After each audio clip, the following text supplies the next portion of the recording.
China has been using a whole of government approach, sometimes even a whole of society approach, towards infiltrating the West, towards trying to penetrate our institutions and work within them from inside to turn them in favor of China, to turn them against our own values. Just how has the Chinese Communist Party infiltrated American universities? How are Confucius Institutes involved? While some Confucius Institutes are being shut down, is it possible some are staying, simply under a different guise? And how does the Chinese regime use the Thousand Talents program and similar operations to steal American research?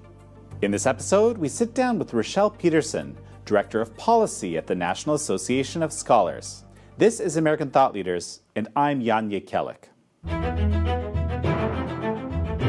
Rachelle Peterson, such a pleasure to have you on American Thought Leaders. This is my pleasure to join you. Thank you for having me.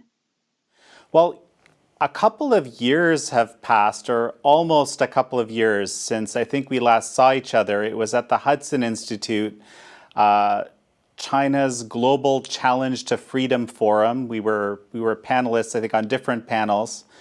And you really caught my attention with your discussion of Hanban, or Confucius Institutes.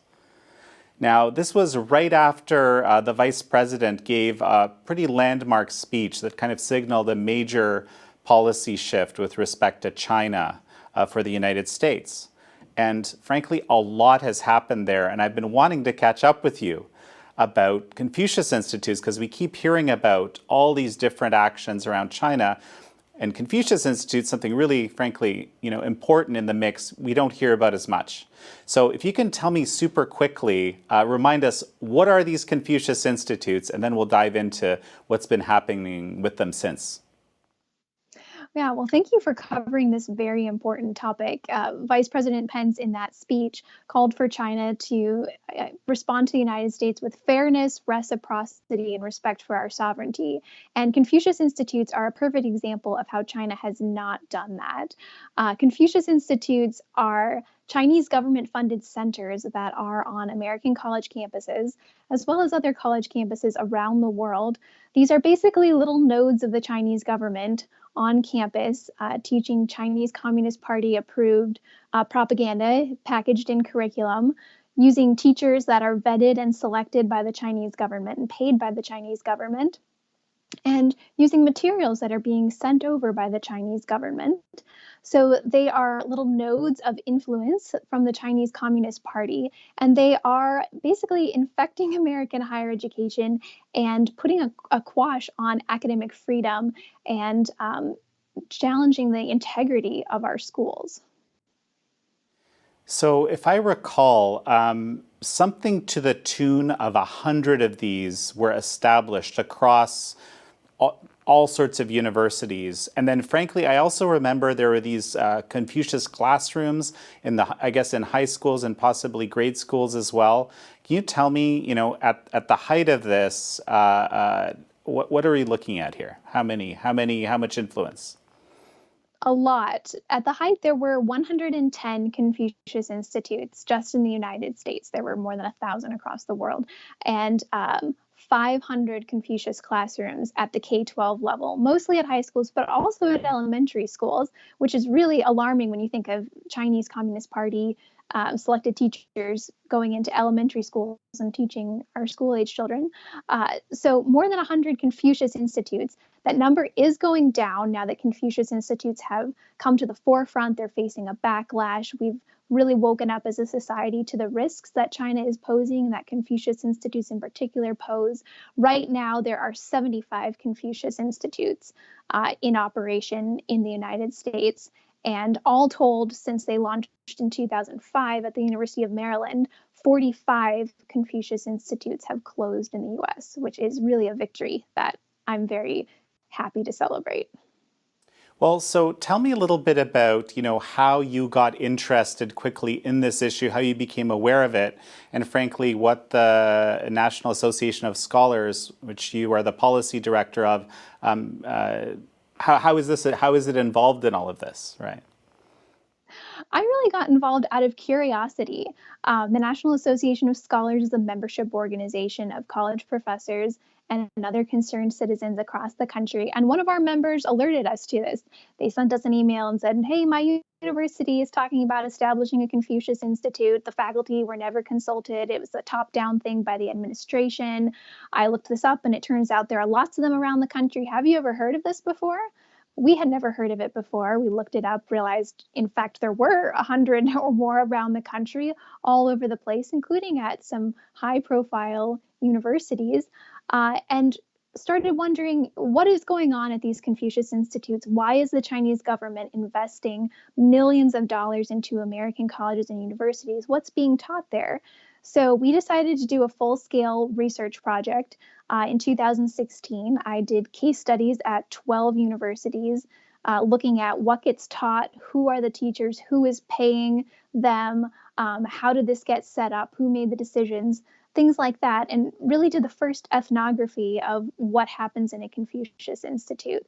And since then, with others who have also been writing about Confucius Institutes and starting to sound the alarm, we've seen the United States as a country and a lot of the rest of the world also just wake up to the realization that China has been using a whole of government approach, sometimes even a whole of society approach towards infiltrating the West, towards trying to penetrate our institutions and work within them from inside to turn them in favor of China, to turn them against our own values. And that is exactly what's been happening with our colleges and universities, with Confucius Institutes, but also with the Chinese Students and Scholars Association, with the Thousand Talents Plan, with a number of prongs and approaches that the Chinese government has taken towards our colleges and universities. It's very alarming. Well, I definitely want to talk about the Thousand Talents program because that's another thing I know that your organization is following very closely. But let's talk a bit more about Confucius Institutes here. You know, you're saying there's still 75 in operation as we speak. You know, it's the trajectory is down, but there's still, you know, quite a few out there. What exactly are they teaching? What are maybe some examples, and why is it such a threat? Why are these, you know, islands of the CCP, as you're saying? Well, some of what gets taught is just Chinese language and culture, but the way the culture gets presented is the Chinese Communist Party's version of Chinese culture. You won't hear about the Uyghurs. You won't hear about Falun Gong. You won't hear about the various acts of repression that the Chinese government has taken against its own people. If you ask about Taiwan and Tibet, you'll hear that they are part of China. They always have been. Nothing to talk about there. If you look at a map, they'll be shown as part of China.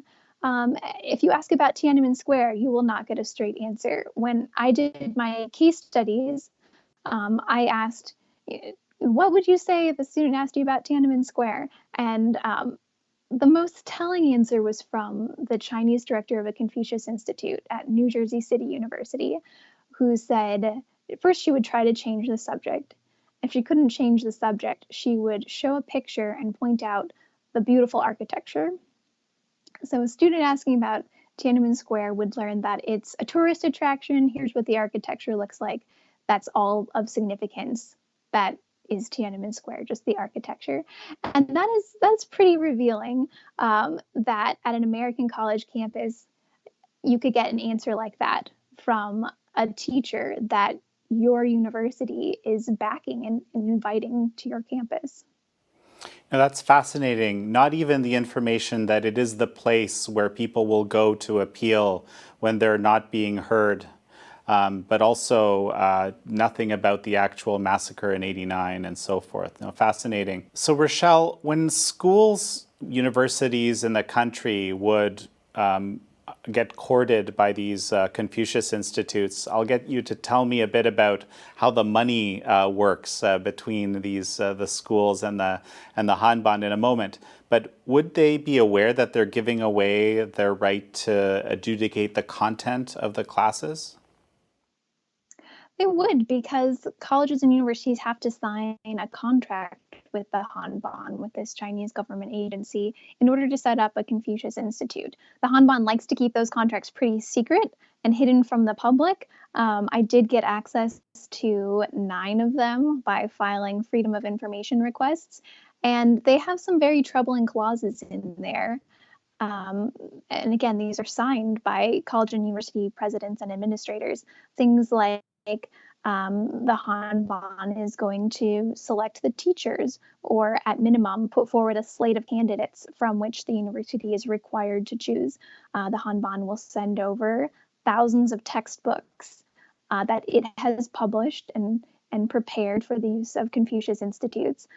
Things like the Hanban reserves to itself the right to be the final evaluator on the performance of teachers at these universities in the Confucius Institutes, and other clauses requiring that the university cannot, quote, tarnish the reputation of the Confucius Institute. And this is one of those phrases that is very vague, but that seems to be its purpose. Its purpose is to be this kind of catch-all that puts the university on guard to be sure that it doesn't do anything that gets close to tarnishing the reputation of the Confucius Institute, or tarnishing the reputation of the Hanban by wanting to pull out of a Confucius Institute or tinker with the structure, things like that.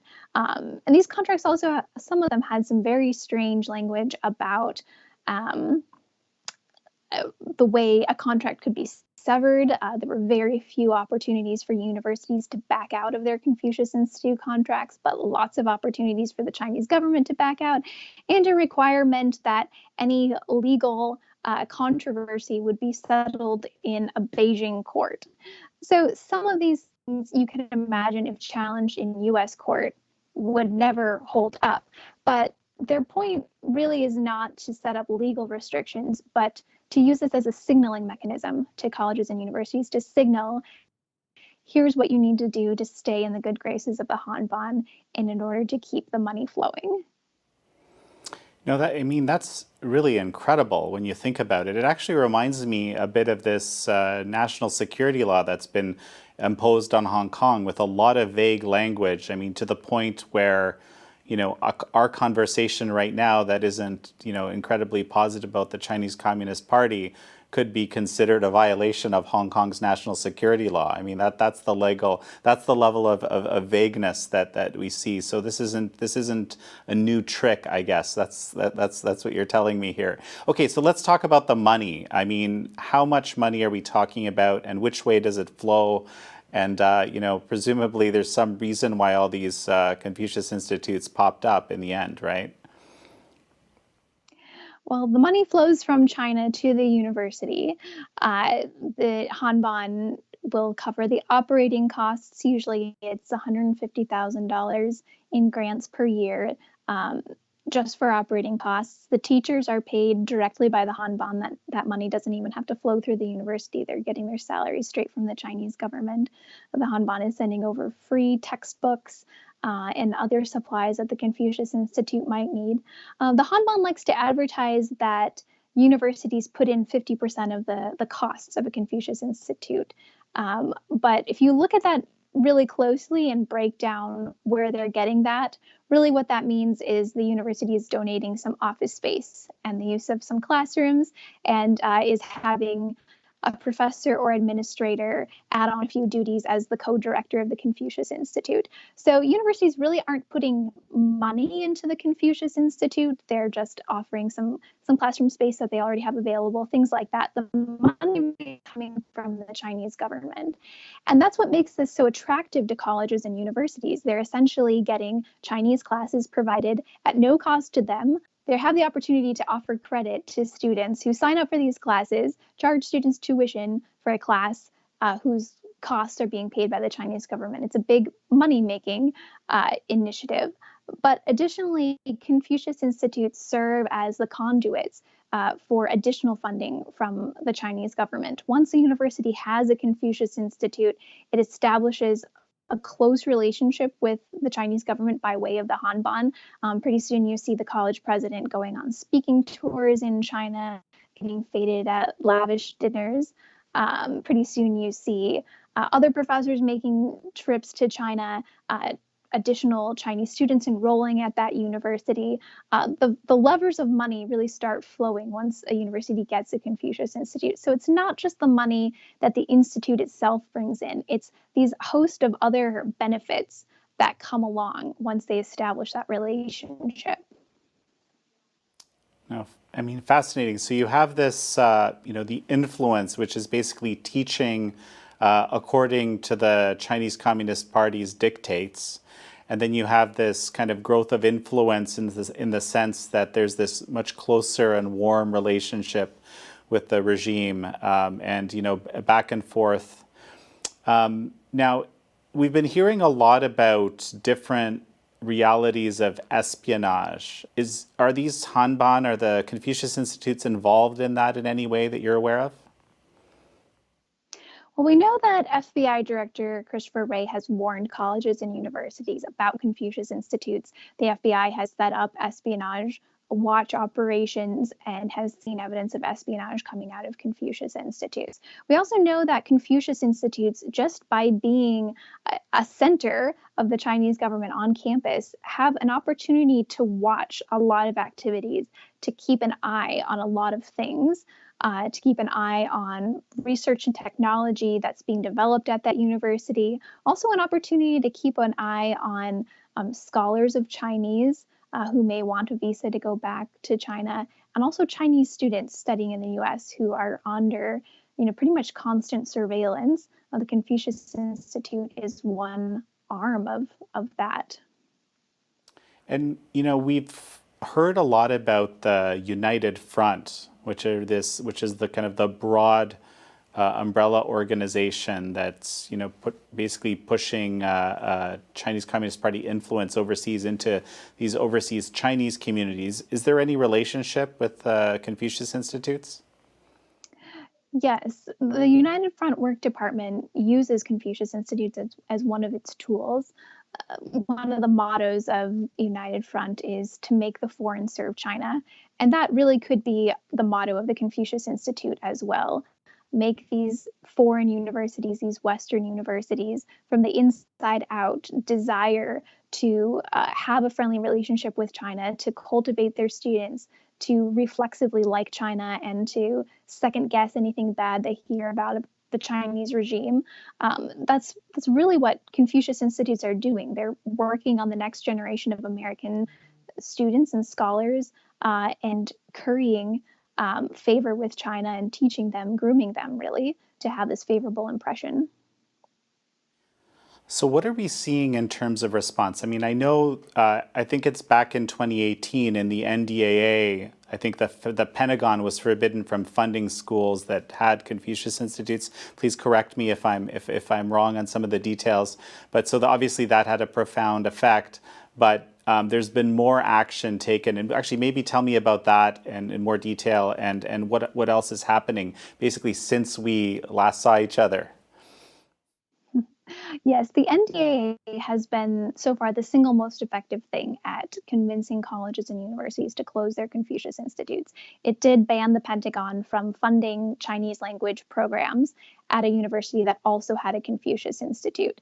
And originally, universities were allowed to apply for a waiver from the Pentagon. The Pentagon then announced it would not issue any waivers. It had sufficient security concerns about Confucius Institutes. So at least 10 colleges and universities have cited that law as the reason that they have closed their Confucius Institute. So again, that's 10 out of 45. It's a pretty big number. So that has been hugely important.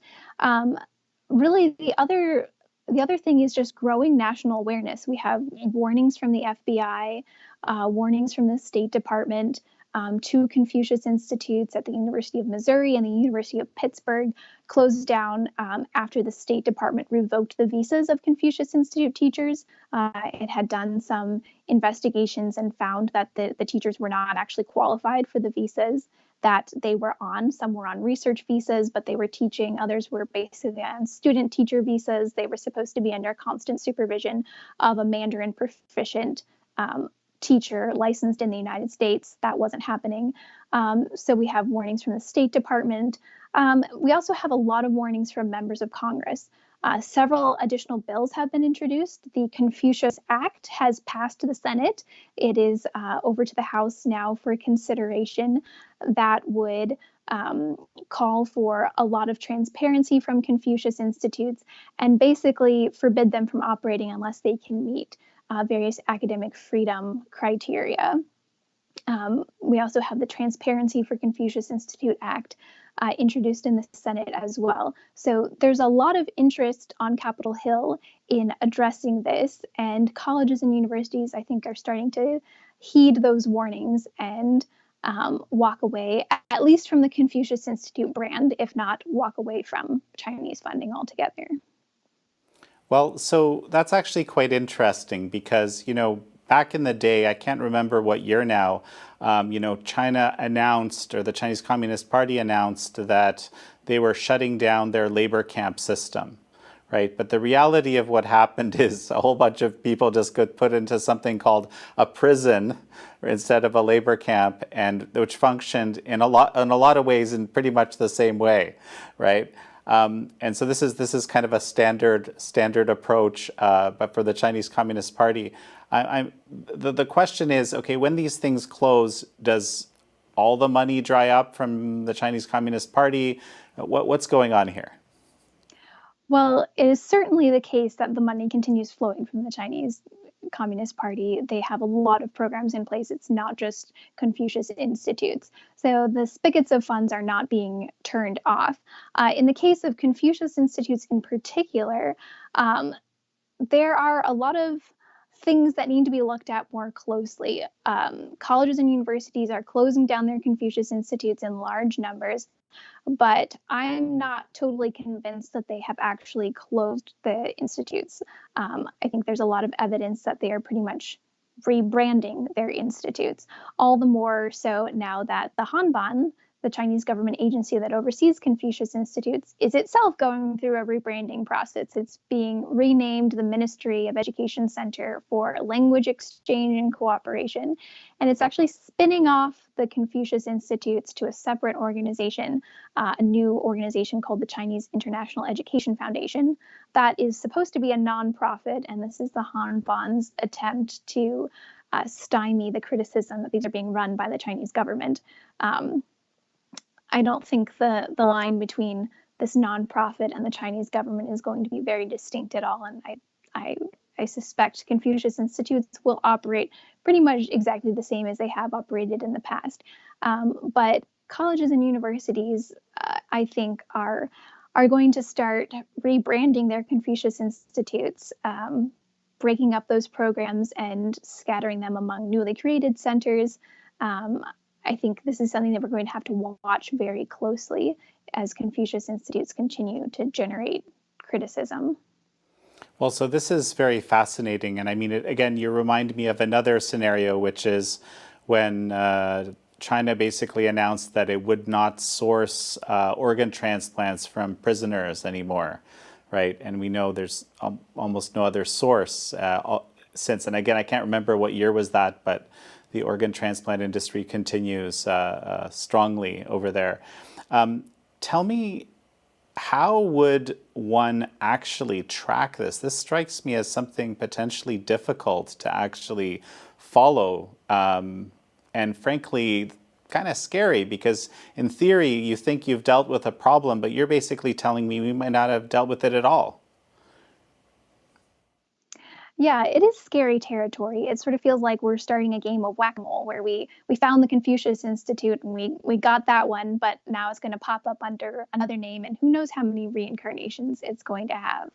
A couple things to watch for, though, are when a university closes its Confucius Institute, does it open up a new center that is substantially similar?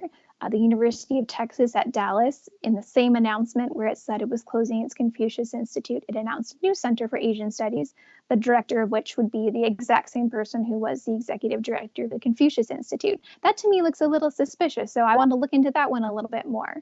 The University of Michigan, when it announced that it would close its Confucius Institute, the vice provost said that he was exploring with the Hanban other opportunities that they could partner together. So that is a major red flag right there. What other opportunities have they come up with that they're going to partner on? So those are some things to watch for.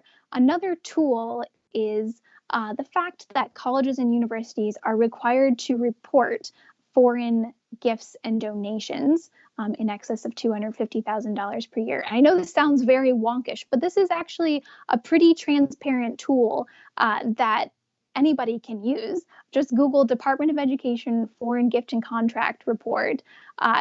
It will take you right to the Department of Education's website. There's a spreadsheet. You download it. You can sort it by college, by source of gift, by year, and you can track where the money is coming from, where it's going to. So one of the things that I am going to be watching for in coming months is whether Hanban money continues to flow to any of these universities that have shut down or ostensibly shut down their Confucius institutes. The tool is a little bit, it lags a little bit. These reports come out every 6 months, so you have to wait a little while before you can get access to the information. But I think that's something that any average American can do. Go look up where your alma mater is getting its money, and I think it will probably astonish you. Well, we learned recently that the vast majority of these donations, even over 250,000, were not being reported. There was this kind of a landslide of reporting all of a sudden, I guess in the last 6 months, right? Yeah, really in the last year, the Department of Education had been very lax about enforcing this law, and colleges and universities had been willfully negligent in complying with it. So now, under pressure from a couple of senators, the Department of Education has launched 10 civil compliance investigations against colleges and universities, including Georgetown, MIT, Harvard, Yale, Texas A&M, a lot of high-profile universities. And those investigations have revealed some pretty alarming things. A number of them have had research contracts with Huawei. A number of them have had research contracts with other organizations that have been banned from doing business with the U.S. government because they are national security risks. And $6.5 billion in unreported foreign funding has since been reported to the Department of Education. So we're seeing immense amounts of money that were never being reported before, finally starting to get a little bit more of an accurate sense about the scale of foreign funding.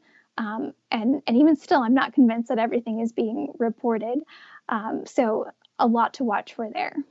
How does it work? Is it from a single organization or from any Chinese organization, or how does that work? I mean, could you have 10, 20 organizations provide 249,000 and it sort of skim under the radar? How does that work?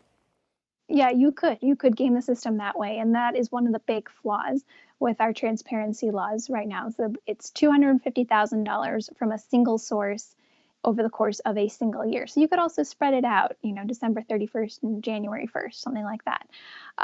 So the laws need a lot of updating.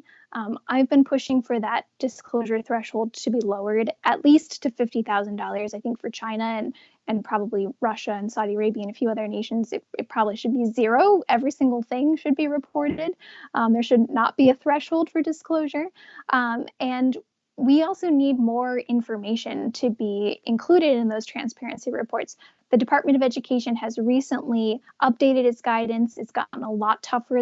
They're asking colleges and universities for more information than they were before, but there's a lot of information that we still don't have. We don't have the name of a foreign donor unless it's a government. So a nonprofit is anonymous. This new spinoff of the Hanban that's supposedly going to be a nonprofit, once it starts making donations to colleges and universities, it's going to be anonymous. It's just going to appear as donations coming from China on those disclosure reports. So those laws definitely need to be strengthened. So let's jump into this 1,000 Talents program. Again, people have kind of heard perhaps that it exists. A very high-profile member of it was the current chief investment officer of CalPERS. That's currently investing large amounts of money into China. We've been asking questions about that. But in general, what is the 1,000 Talents program? Why is it an issue for the U.S.? The 1,000 Talents program is a way for China to recruit scholars and researchers into sharing their findings with China. The Chinese Communist Party operates about 200 different talent recruitment programs. The Thousand Talents is the best known of those, and it has about 7,000 members worldwide. So that's 7,000 researchers and scholars who are getting incentives from China to kind of spill the beans on what they're working on and give early access to their findings. And usually the way this works is that China will approach a scholar, offer them research funding, sometimes a prestigious position at a Chinese university. For some, they'll offer the use of a lab in China, and the scholar will get a lot of perks and financial benefits, but in exchange, they have to share their findings with China. So just to give you a couple of examples, Charles Lieber is one of the names that probably a lot of people have heard. He is the top nanoscience expert in the world. Thomson Reuters named him the top chemist in the world at one point. He's was the chair of the chemistry department at Harvard University. He was a member of the Thousand Talents plan. He was receiving monthly $50,000 payments from China, a living stipend of $158,000 per year, and $1.5 million to set up a lab in China. In exchange, he was supposed to share his research findings and train 3 to 4 graduate students of China's choice per year. You can see how that has major national security implications. A couple other examples. Case Western Reserve University, a professor there has been charged with $3.6 million in wire fraud. He had gotten a grant from the federal government to do some research, and then simultaneously gotten another grant from the National Natural Science Foundation in China to do the exact same research. So he's double dipping and sending the findings to both sources. Similar thing at the University of Florida, where a professor actually rose to become the vice president of a university in China. He had this secret dual career going on. And there's one kind of funny anecdote, I mean, not really funny, but humorous, at West Virginia University, where a tenured physics professor signed up for the Thousand Talents plan, went to his university and requested parental leave, saying he needed to become the primary caretaker for his child. But really, he was going off to China because his contract obliged him to spend 3 years working in China. So his way around this was asking for parental leave. But this is affecting hundreds of scholars, not just in the United States, but around the world. It's a very big problem that we're only just starting to grasp. So I know that your organization tracks this and has some kind of numbers, a sense of, so you mentioned, did you mention 7,000 in the US? Can you just tell us the extent of this? How many universities, how big is this whole operation? It's very large. There are an estimated 7,000 members of the Thousand Talents plan. That's around the world. In the US, we're tracking cases that have gone public. Most cases still haven't gone public. The National Institutes for Health, for example, has said that it's investigating 185 scholars at 65 different American colleges and universities. That's just the National Institutes of Health. NASA's doing an investigation, the National Science Foundation, all these federal grant-making agencies are doing their own investigations to see whether scholars that they have funded have been also funded by China in an inappropriate way. So the numbers are very large. We're tracking the number of public cases. It's at this point in the dozens. Most of those investigations are still ongoing and haven't gone public yet. But I think we're going to see waves upon waves of additional cases starting to go public as those investigations start closing and the Justice Department starts pressing charges. And just maybe give us an overview, because it might not be obvious to everybody, how a Chinese university, with respect to, let's say, the Chinese Communist Party or the government, functions differently than, certainly private universities in the U.S. and even public universities in the U.S. Well, the Chinese Communist Party and the Chinese government are seeking to use all of these things to enhance their own power. It's not for the sake of the prospering of society or the freedom of its citizens. It's a very different research atmosphere than we have in the United States, where we're very open, we're very free. China has exploited that. They've exploited the freedom and openness that we really prize here. Another angle to really capture this is to think about forced technology transfer. The United States is very open to collaboration among corporations, among businesses, among researchers in China. And when a corporation wants to have access to a Chinese market and do business there, they're forced to hand over technology. They're forced to give over trade secrets and inventions and things that they've put together as the price of doing business in China. This is just one example of the way that China is really seeking to exploit American systems for their own advantage. So this is fascinating. It just struck me, with the Confucius Institutes, we have these, open partnerships, so to speak, and, somewhat clear flows of money that may be changing. Then we have these various funding regimes. And then with this 1,000 Talents program, we have something where everything is completely undisclosed. And frankly, I don't. Are you allowed to be a part of this program if you're a, U.S. university researcher? I mean, how does this work? Well, currently, membership in the 1,000 Talents plan is not illegal. That conceivably could change, but right now it's not illegal. What is illegal is to not disclose it, or to double dip for the same research, or to take research that the federal government funded and then share the results with an unauthorized party, namely the Chinese government. So that's what these scholars are being charged with. They're being charged with fraud of the United States government and a failure to disclose their ties. This is unbelievable. And what about these other 199 programs? I think you said there were 200, right? Can you give me some examples, or what is known about this? This is, you're talking about a scale that frankly I hadn't really considered. Yeah, please. It's very daunting.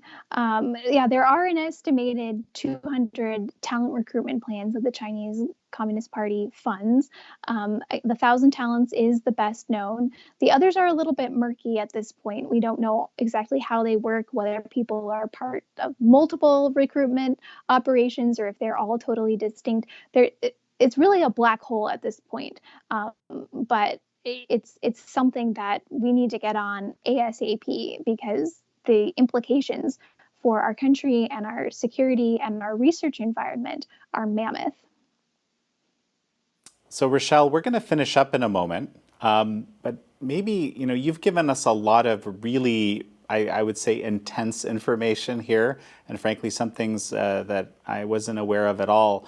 Can you kind of give me a wrap-up picture of where we are today with academia vis-a-vis the Chinese Communist Party, and where you would hope things to go in the future? I think where we are today is in the process of waking up. We are just starting to realize what the Chinese government has put in place already on our colleges and universities by way of Confucius Institutes, the 1,000 Talents Plan, programs geared at Chinese students studying in the U.S., programs geared at American students.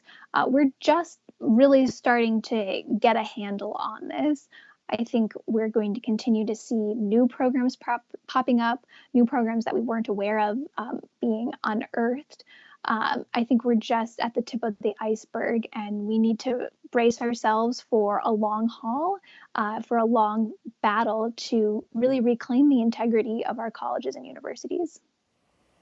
One thing that struck me is that this is actually quite a bipartisan issue. I remember there was actually I think it was the college Republicans and the college Democrats together, coming together around the issue of Confucius Institutes, I believe. And, how is that looking? I'm always looking for examples of bipartisanship in our, crazy reality right now. Well, Confucius Institutes are a great example of bipartisanship. There is bipartisan concern about this. You're right, the college Republicans and college Democrats did issue a joint statement calling for the closure of Confucius Institutes. The Confucius Act passed the Senate, and it was co-sponsored by both Republicans and Democrats. And we're seeing statements coming out from Republicans and from Democrats writing to universities in their districts saying, hey, you have a Confucius Institute. I'm very concerned about this. I think you should consider closing that down. And any idea of how many of these Confucius Institutes are in the process of being closed at this point? So of the 75 that are still in operation, 4 of them have announced that they will close by the end of the year. Middle Tennessee State University is a possible 5th. They say they're winding down, but it's a kind of vague statement. So I'm not going to call it, I'm not going to put it on the closed list until it actually closes. But that leaves, still at least 70 that are in full swing. Well, it seems like a lot of work left to go. Rachelle Peterson, such a pleasure to have you on. My pleasure. Thank you, Jan.